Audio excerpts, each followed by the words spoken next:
자, 오늘은 물질 변화와 에너지의 출입을 배워봅시다. 물리 변화와 에너지의 출입. 물리 변화는요, 상태 변화와 같이 물질을 이루는 입자의 종류가 변하지 않고 물질의 성질이 유지되는 변화입니다. 그러니까 친구들이 이렇게 서 있었어요. 자, 그러다가 각자 집으로 갔습니다.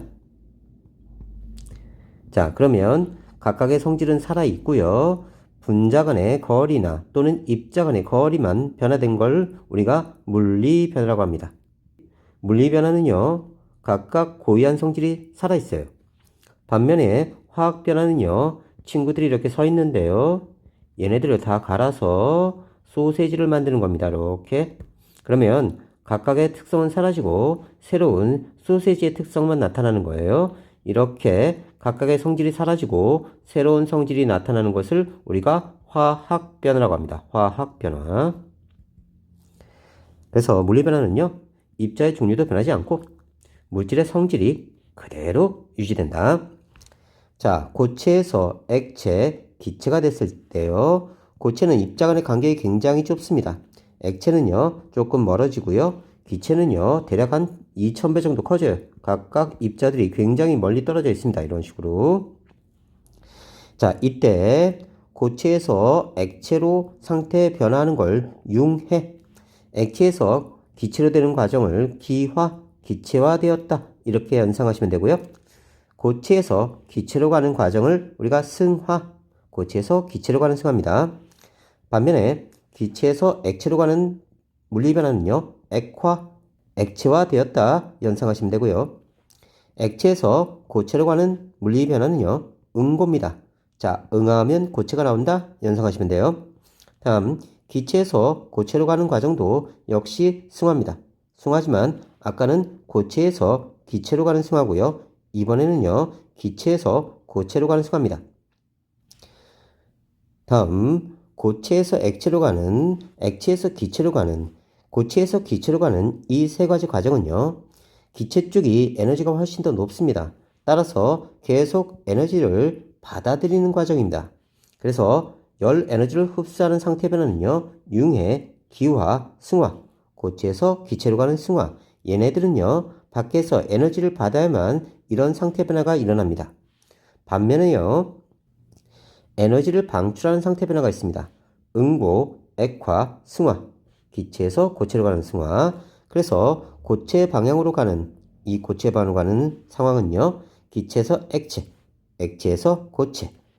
액화가 일어나면 에너지를 방출하게 됩니다. 자, 액체에서 고체로 가는 응고가 일어나도 에너지를 방출하게 돼요. 자, 이렇게 에너지를 방출하는 상태 변화에서는요. 주위 온도는요.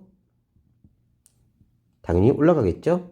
자, 난로가 있으면요. 이 난로에서 열이 나옵니다. 그러면 주위는 따뜻하죠? 주위 온도는 올라가는 거예요. 에너지 방출하는 상태 변화. 자, 에너지를 흡수하는 상태 변화는요. 에너지를 뺏어가요. 그러면 주위는 어떻게 되죠? 그렇죠. 주위 온도는 낮아져야 됩니다. 그래서 융의 기화 승화가 일어나면 주위 온도는요. 낮아집니다. 자, 이렇게 체크하세요. 열에너지를 방출하는 상태 변화, 응고, 액화, 승화. 자, 고체 방향입니다. 그래서 기체, 액체, 고체가 있을 때 고체에 반응하면 열 방출이에요. 고체에서 기체로 가면 열을 흡수합니다. 기억해 놓으세요. 자, 이런 상태 변화가 일어날 때 열 에너지를 방출하고요. 주변 온도는 높아집니다. 자, 물체가 열을 자꾸 방출하면요. 주위는 따뜻해진다. 온도가 올라간다. 물의 응고, 이걸로 내부에 물을 뿌리면 내부의 온도가 올라가요. 그래서 자, 에스크모들이 이글루 안에 물을 뿌립니다. 그러면 응고가 일어나면서 액체가 고체가 돼요. 그러면 응고열을 방출하면서 사람이 더 따뜻해지게 돼요. 물이 응고하면서 열 에너지를 방출하니까 주위 온도는 올라가게 됩니다. 수증기의 액화, 여름날 소나기가 내리기 전에는 날씨가 흐드럽지근하다. 수증기가 액화하면서, 즉 기체가 액체가 되면서 액화열을 방출합니다. 이렇게 열 에너지를 방출하니까요. 주위 온도는요, 올라가요. 열 에너지를 흡수하는 상태 변화, 융해, 기화, 승화, 고체에서 기체 방향이라고 하는 승화. 그래서 다시 기억합시다. 고체에서 액체로, 액체에서 기체로 점점 에너지는 커지는 겁니다. 그러니까 에너지를 자꾸 흡수해야 돼요. 자, 그래서 이런 상태 변화가 일어날 때는요, 열 에너지를 흡수하게 되고요. 주변에서 열을 뺏어가니까요, 주변 온도는 낮아지게 됩니다. 얼음에 융해, 얼음을 넣은 음료수가 시원해진다. 얼음이 융해하면서 융열을 흡수합니다. 그래서 열 에너지 흡수하는 상태 변화고요. 물의 기와 여름날 도로에 물을 뿌리면 시원해져요. 물이 액체죠. 기화하면서 기체가 됩니다. 그러면 기화열 흡수.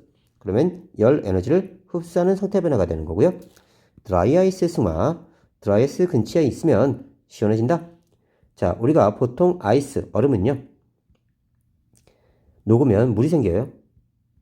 근데 드라이아이스는 이산화탄소의 고체 상태입니다. 그래서 얘가 승화하면서 이산화탄소의 기체 상태가 돼요. 그러면 물이 생기지 않습니다. 그래서 우리가 얘를 마른 얼음, 드라이 아이스라고 부르는 거예요. 자, 얘가 승화했죠.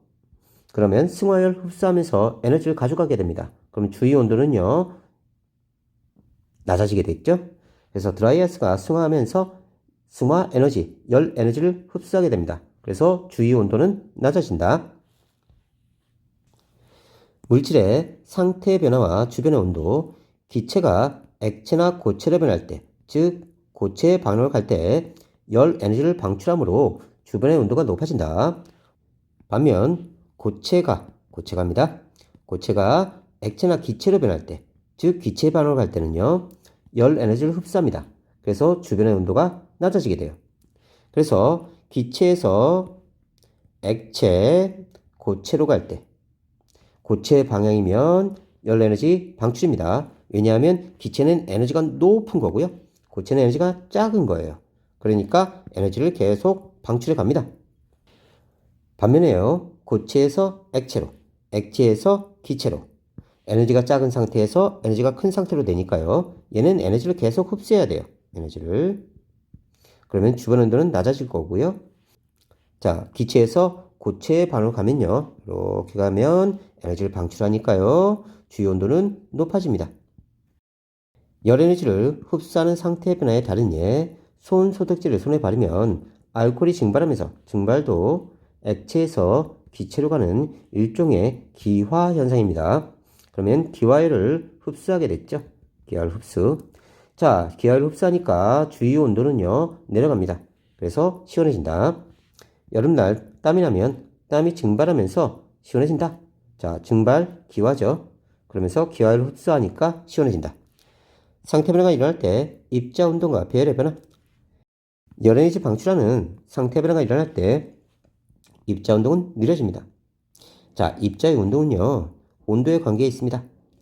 자, 온도가 낮으면요, 입자 운동은요, 느리고요. 온도가 높으면요, 입자 운동은요, 빨라져요. 자, 여기 가마솥이 있는데요. 잔해가 이렇게 있어요. 선생님이 이렇게 불을 뗍니다. 처음에는 뜨거 이렇게 하다가 불을 마구마구 떼서 온도가 많이 올라가면요. 뜨거 이렇게 돌아다녀요. 그래서 온도가 높을수록 입자 운동이 활발해집니다. 그래서 온도가 높을수록 입자 운동은 어떻다고요? 그쵸? 활발해집니다. 자, 그러니까 열 에너지를 방출하는 상태 변화가 일어날 때는요, 온도가 낮아지니까요, 입자 운동이 느려지고요, 입자 사이 거리는 가깝고요, 입자 배열은 규칙적으로 변합니다. 반면에 열 에너지를 흡수하는 상태 변화가 일어날 때는요, 입자 운동이 빨라져요. 뜨거 돌아다닙니다. 뜨거. 그러면 입자 사이 거리는 멀어지고요, 입자 배열이 불규칙적으로 변합니다. 화학 변화와 에너지 출입. 화학 변화, 물질을 이루는 원자들이 재배해서 새로운 물질들이 만들어지는 변화입니다. 물질의 성질이 변해요. 아까 얘기했죠? 학생들이 교실에 차곡차곡 앉아 있습니다. 이렇게 되면 고체예요. 쉬는 시간에 이렇게 조금 돌아다녀요. 쉬는 시간에 이렇게 돌아다녀 하면서. 자, 그러면 이건 액체가 돼요. 각자 집에 갔어요. 각자 집에 가면요, 입자 사이 거리가 굉장히 멉니다. 이런 식으로. 자, 그래서 부피도 팽창하고요. 이러면 기체가 되는 거예요. 이렇게 변화가 일어났을 때 각각의 고유한 성질이 살아있으면 이건 물리 변화입니다. 물리. 근데 아까 얘기했던 것처럼 얘네들 다 갈아서 소시지를 만들어 버리면요. 얘네들 성질이 사라집니다. 이렇게 되면 소시지 하나의 새로운 특성이 나타나요. 새로운 입자별을 지니게 되고요. 이걸 우리가 화학 변화라고 합니다. 화학 반응이 일어나면 반응물과 생성물의 화학 에너지 차이만큼 에너지가 출입한다. 반응물의 에너지와 생성물의 에너지는 항상 다릅니다. 그래서 화학 반응이 일어날 때는요. 항상 에너지가 출입한다. 기억해요? 화학 반응이 일어나면 항상 에너지가 출입한다. 열 에너지를 방출하는 화학 반응, 발열 반응이라고도 합니다. 반응이 일어날 때 주변의 온도가 높아져요. 반응물의 에너지가 높고요. 생성물의 에너지가 작습니다. 그러면 화학 반응이 일어나서 반응물이 생성물로 됐을 때 이 에너지 차이만큼 에너지를 방출하게 돼요. 열 에너지를 방출하는 화학 반응에서 주변 온도와 에너지의 변화 봅시다. 자, 발열 반응입니다. 열을 방출해요. 그럼 주변 온도는요. 따뜻해지죠. 그죠? 난로 옆에 있는 거하고 똑같아요. 열 에너지를 방출함으로 주변 온도는 올라가게 됩니다. 반응물의 에너지가 높고요. 발열 반응에선 생성물의 에너지가 낮다. 요 에너지 차이만큼 에너지를 방출한다. 반응물의 에너지 합이 생성물의 에너지 합보다 큽니다. 에너지 차이만큼 주변으로 열을 방출한다. 그러면 주변 온도는요? 높아지겠죠? 발열 반응에선 이렇습니다. 자, 발열 반응의 예입니다. 이거 고치세요. 연소 반응이에요. 연소, 타는 거. 나무나 메테인이 연소할 때 열 에너지를 방출합니다. 철이 녹슬는 반응, 철로 된 자물쇠가 녹슬면서 열 에너지를 방출해요. 중화 반응, 묽은 염산과 수산화 나트륨 수용액이 반응할 때 중화열을 방출합니다. 이 예들은 잘 나오니까 암기해 두세요. 열 에너지를 흡수하는 화학 반응, 흡열 반응이라고 합니다. 반응이 일어날 때 주변의 온도가 낮아져요. 그러니까 얘가 흡수하는 열, 흡열 반응입니다. 그러면 열을 흡수해 가니까요. 주변 온도는요. 낮아져야죠. 당연히. 흡열 반응은요. 반응물의 에너지 합보다 생성물의 에너지 합이 더 커요. 그래서 요 차이만큼 밖에서 에너지를 가져와야 됩니다. 반응물의 에너지 합이 생성물의 에너지 합보다 작아요. 그래서 에너지 차이만큼 주변으로부터 열 에너지를 흡수해야 됩니다. 자, 얘들은 외우세요. 질산 아모늄과 수산화 바륨의 반응. 질산 아모늄과 수산화 바륨이 반응할 때 열 에너지를 흡수합니다. 그럼 주위 온도는요? 그렇죠. 낮아져야 되죠. 탄산수소나트륨의 열분해. 탄산수소나트륨을 가열하면 탄산수소나트륨이 열 에너지를 흡수해서 분해되면서 이산화탄소가 생성됩니다. 그러니까 얘는 열을 받아야 돼요. 에너지를 받아야 되니까 흡열 반응입니다. 질산 아모늄에 이용해 질산 아모늄이 물에 녹을 때 열 에너지를 흡수해요. 자, 그래서 질산 아모늄, 수산화 바륨 섞으면요. 열 에너지 흡수해서 밑에 얼어버려요, 물이. 자, 그래서 나무판 위에 물을 놓고요. 삼각 플라스를 넣고 둘을 반응시키면 온도가 주변 온도가 낮아지면서 자, 얼어버려요. 그래서 붙어서 딸려 올라가는 겁니다. 탄산수나트륨은 가열해야 돼요. 에너지를 가해줘야 분해가 일어나서 이산화탄소가 나올 수 있습니다. 그래서 NaHCO3 탄산수 나트륨이 분해되면요. 탄산 나트륨 Na2CO3 나오고요. H2O 물이 나오고요. 이산화탄소가 나옵니다. 이렇게 분해되면서 외부에서 가해준 열에 의해서 열 에너지에 의해서 분해되면서 다른 물질이 만들어집니다. 자, 외울 때는요. 탄산수 나트륨, 물이 탄산나트륨 이렇게 외워요. 개수는 이렇게 되고요. 자, 그래서 석회수가 뿌옇게 흐려지는 것을 보고 우리는 이산화탄소가 있다 이렇게 확인할 수 있는 겁니다. 자, 물과 질산 아모늄이 용해돼도 에너지를 흡수합니다.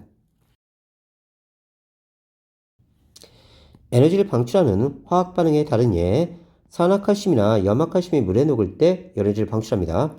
금속과 산이 반응할 때 에너지 방출하고요. 반딧불이의 몸에서 비에너지를 방출하는 것도 발열 반응, 에너지를 방출하는 반응이고요. 열 에너지뿐만 아니라 빛에너지, 전기 에너지 등이 출입하는 반응도 발열 또는 흡열 반응입니다. 에너지를 방출하는 현상을 이용하는 다른 예, 산화칼슘이 물에 녹을 때 방출하는 열 에너지를 이용해서 열에 약한 구제역 바이러스를 제거합니다. 겨울철 과일 보관소에 물그릇을 넣어두면 물이 응고하면서 응고열 방출. 주위 온도는요, 높아집니다. 그래서 응고열을 방출하니까 열에지 방출해서 과일이 얼지 않게 보관할 수 있습니다. 그래서 겨울철에 이렇게 사과가 있는 곳에 커다란 수조를 놓습니다. 그럼 얘가 응고열 방출되면서 얘가 어는 걸 방지해 주는 거예요. 에너지를 흡수하는 화학 반응이 다른 예, 염화 암모늄과 수산화바람이 반응할 때 열에너지를 흡수합니다. 물이 전기분해할 때 물이 전기에너지를 흡수해서 수소 기체와 산소 기체로 분해됩니다. 순수한 물은요, 가만히 있으면 분해 안 돼요. 여기다가 전기 에너지를 넣어줍니다. 그러면 수소 기체하고 산소 기체로 분해돼서 나와요. 2대1 비례요. 다음, 에너지를 흡수하는 현상을 이용해서 음료를 시원하게 하는 방법. 소금이 물에 녹을 때 열에너지를 흡수합니다. 소금을 뿌린 얼음물에 음료를 넣으면요, 얼음만 사용했을 때보다 더 시원하게 만들 수 있어요. 열에너지를 흡수하는 현상을 이용한 겁니다. 질산암모늄과 수산화바람에 반응해서 나무판이 삼각 플라스크에 달라붙는 까다. 그러니까 나무판을 놓고요, 여기다가 물을 뿌립니다. 그 다음에 삼각 플라스크를 놓고요, 여기다가 질산암모늄과 수산화바람을 같이 섞어요. 그러면 얘는 흡열 반응입니다. 흡열 반응하니까 주위 온도는요, 내려가요. 그러다가 어는 거예요. 달라붙어서 딸려 올라가는 겁니다. 물을 뿌린 나무판 위에서 질산암모늄과 수산화바람을 반응시키면 주변으로부터 열 에너지를 흡수해서 삼각 플라스크와 나무판 사이에 물이 얼기 때문에 나무판이 삼각 플라스크에 달라붙게 됩니다. 열 에너지 출입과 주변의 온도 변화, 열 에너지 출입. 자, 방출하면요, 주변의 온도는 높아집니다. 물질이 열을 흡수하면요, 주변 온도는 낮아지게 돼 있어요. 물질 변화에서 에너지 출입의 이용, 물질 변화에서 에너지가 출입하는 현상을 이용하는 건데요. 에너지를 방출하는 현상의 이용입니다. 이용. 에너지를 방출하는 현상을 이용하는 거. 메테인, 뷰테인 등의 원료가 연소할 때 방출하는 열에너지를 이용해서 요리나 난방을 한다. 손난로를 흔들면 손난로 속 철가루와 산소가 반응하면서 열에너지를 방출합니다. 그래서 따뜻해지는 거고요. 철가루가 산화철3, 이 산화철3는 뭐냐면요, 철이 3가루 된다는 뜻입니다. 철은 2가루 존재할 수도 있고요, 3가루 존재할 수도 있어요. 이 3가를 우리가 산화철3 이렇게 얘기합니다. 그래서 얘가 3가 철이 되니까 Fe2O3, 이게 산화철3예요. 요겁니다. 철이 3 플러스가 되고요, 산소는 2 마이너스가 되면서, 자, 철은 326 플러스 6, 산소는 326 마이너스 6 하면서 전체적으로 제로가 되는 결합을 합니다. 그래서 철가루가 산화철로 산화되면서 에너지를 방출하게 됩니다. 발열 용기에서는 산화칼슘이 물에 녹을 때 방출하는 열 에너지를 이용해서 음식을 데운다. 자동차, 배, 기차 등의 교통수단은 화석연료가 연소하면서 방출하는 열 에너지를 이용해서 움직인다. 과수원에서 개화시기에 물을 뿌리면 물이 응고하면서 열에너지를 방출하므로 냉해를 예방할 수 있다. 커피 전문점에서는 수증기와 아이카담에서 방출한 열 에너지를 이용해서 우유를 데운다. 다음, 에너지를 흡수하는 현상의 이용입니다. 이용. 냉찜질 팩을 주무르면 질산암모늄이 물에 녹으면서 열 에너지를 흡수해서 차가워집니다. 제빵 소다를 넣어 빵을 구우면 탄산수 나트륨이 열 에너지를 흡수해서 분해되고요, 이산화탄소가 발생하면서 반죽이 부푼다. 불이 났을 때 소화기로 탄산수 나트륨 분말을 뿌리면 탄산수 나트륨이 분해되면서 열 에너지를 흡수해서 불이 꺼진다. 탄산수 나트륨 분말이나 열 분해로 발생한 이산화탄소가 산소를 차단하는 역할도 한다. 냉장고나 에어컨에서는 냉매가 기화하면서 기화열 흡수죠. 기화열 흡수. 열 에너지를 흡수해서 시원해집니다. 신선식품을 배달할 때 얼음찜을 넣으면 얼음이 융해하면서 융해열 흡수, 열 에너지를 흡수하기 때문에 신선도가 유지된다. 아이스크림 포장할 때 드라이 아이스를 넣으면 드라이 아이스가 승화하면서 열 에너지를 흡수해서 승화열 흡수죠. 승화열 흡수. 아이스크림이 녹지 않는다. 냉장고 뒤에 발열판과 에어컨에 실외기에서 에너지 출입. 자, 냉장고 뒤에서는요, 열을 방출하는 발열판이 있어요. 자, 냉장고에서 나오는 기체를요, 액체로 만들어서 냉장고 안으로 다시 들여보내는 겁니다. 그러면 기체에서 액체로 가는 거니까 에너지가 높은 상태에서 낮은 상태로 내려오는 겁니다. 그러면 액화열 방출이에요. 에너지를 방출합니다. 그러면 주위 온도는요, 올라가요. 다음 실외기는요, 자, 집이 있는데요. 집 안에서 기체 상태로 나온 물질을요, 냉매를 다시 액체 상태로 만들어서 집 안에 넣어줍니다. 그러면 얘는 액화열 방출이죠. 액화열 방출이니까요, 주위 온도는 올라갑니다. 그래서 둘 다 열을 방출하는 상태에 변하고요, 주위 온도는 올라가게 됩니다. 다음, 물과 산화칼슘을 이용한 음식 조리 방법, 설계 및 실험, 산화칼슘의 양에 따른 산화칼슘 수용액의 온도 변화 알아보기. 산화칼슘이 각각 30, 40, 50씩 들어있는 비커 3개에 25cc 물을 각각 200g씩 넣고요. 수용액의 최고 온도를 측정해서 다음과 같은 결과를 얻었습니다. 산화칼슘의 질량을 30, 40, 50 넣어줬더니요, 최고 온도가 60, 70, 79가 됐네요. 산화칼슘이 물에 녹을 때 열 에너지를 방출해서 물에 녹는 산화칼슘 양이 많을수록 수용액의 온도가 높아진다. 물과 산화칼슘 이용해서 달걀 삶기입니다.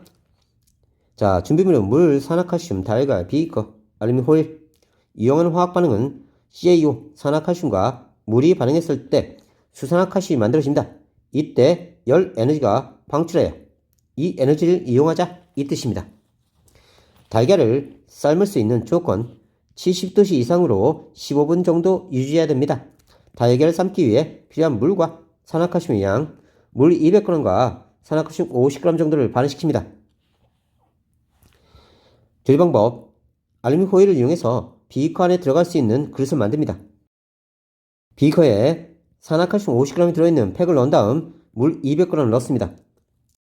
팩 위에 달걀과 물이 들어있는 알루미늄 포일 그릇을 올려줍니다.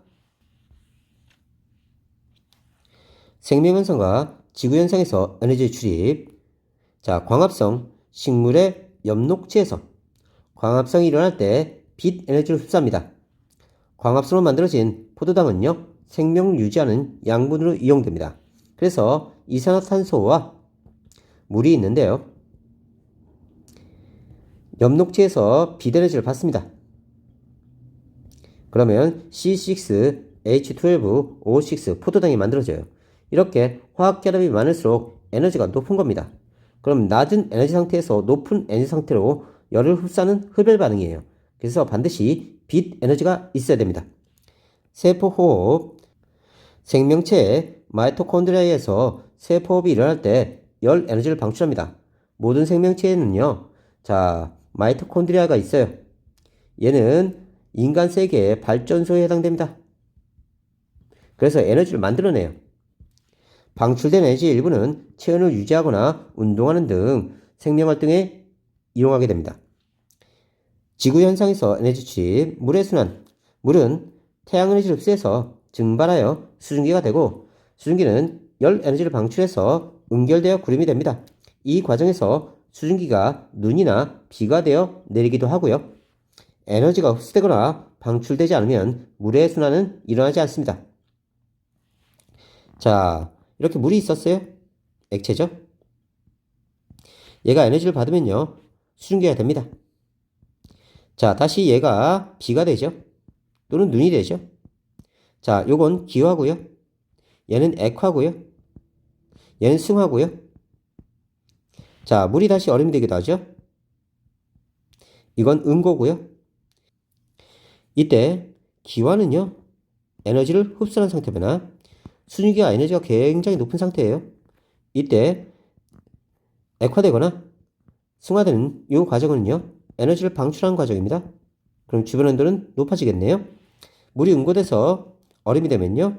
물이 에너지가 더 큽니다. 그래서 응고열 방출, 주변 온도 높아진다. 태풍의 발달. 태풍은 바다에서 태양을 흡수해서 증발한 수증기가 물로 응결되는 과정에서 에너지를 방출해서 발달하게 됩니다.